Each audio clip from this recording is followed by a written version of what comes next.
ശബരിമല സ്വർണ്ണ കവർച്ചയിൽ പത്മകുമാറിന് കുരുക്കായി CPM നേതാവ് N വാസുവിന്റെ remand report. സ്വർണം ചെമ്പാണെന്ന് രേഖപ്പെടുത്തിയത് ദേവസ്വം ബോർഡിന്റെ അറിവോടെയെന്ന് അന്വേഷണ സംഘം. സ്വർണ്ണ കവർച്ചയ്ക്ക് വാസു ഗൂഢാലോചന നടത്തിയെന്നും സ്വർണം പൂഴ്ചിയെന്ന പരാമർശം മനഃപൂർവ്വം ഒഴിവാക്കിയെന്നും SIT. അതിനിടെ ചോദ്യം ചെയ്യുന്ന ഹാജരാകാൻ പത്മകുമാർ വീണ്ടും സാവകാശം തേടി. വൈകിയാൽ അറസ്റ്റിലേക്ക് കടക്കാനാണ് SITയുടെ നീക്കം. ശബരിമല സ്വർണ്ണക്കവർച്ചയിൽ അറസ്റ്റിലായ N വാസുവിന്റെ റിമാൻഡ് റിപ്പോർട്ടിലാണ് മുൻ ദേവസ്വം ബോർഡ് പ്രസിഡന്റ് പത്മകുമാറിന് കുരുക്കാവുന്ന പരാമർശം അന്വേഷണ സംഘം ഉൾപ്പെടുത്തിയത്. N വാസു സ്വർണ്ണപ്പാളികൾ ചെമ്പെന്ന് രേഖപ്പെടുത്തിയത് ബോർഡിന്റെ അറിവോടെയെന്നാണ് അന്വേഷണ റിപ്പോർട്ടിലുള്ളത്. ഉദ്യോഗസ്ഥ നിർദ്ദേശം അംഗീകരിച്ചതാണോ അതോ ഗൂഢാലോചനയിൽ ബോർഡ് അംഗങ്ങൾ പങ്കാളികളായതാണോ എന്നതാണ് പരിശോധിക്കപ്പെടുന്നത്.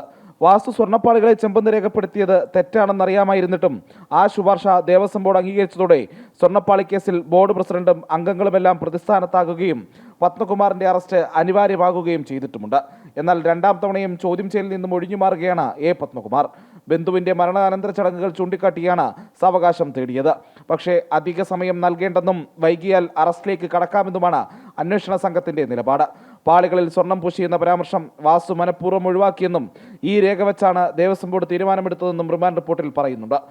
അറസ്റ്റിലായ മറ്റു പ്രതികളുടെ മൊഴികളിൽ വാസുവിന്റെ പങ്ക് വ്യക്തമാണെന്നും അന്വേഷണ സംഘം സൂചിപ്പിക്കുന്നു. വാസുവിനായി ഉടൻ കസ്റ്റഡി അപേക്ഷ നൽകും. അതേസമയം സ്വർണ്ണ കവർച്ചയിൽ അഴിമതി നിരോധന വകുപ്പും ഉൾപ്പെടുത്തി അന്വേഷണം പൂർത്തിയാക്കാൻ 1 മാസം കൂടി വേണമെന്നതുമാണ് അന്വേഷണ സംഘത്തിന്റെ നിലപാട്. ജനം, തിരുവനന്തപുരം.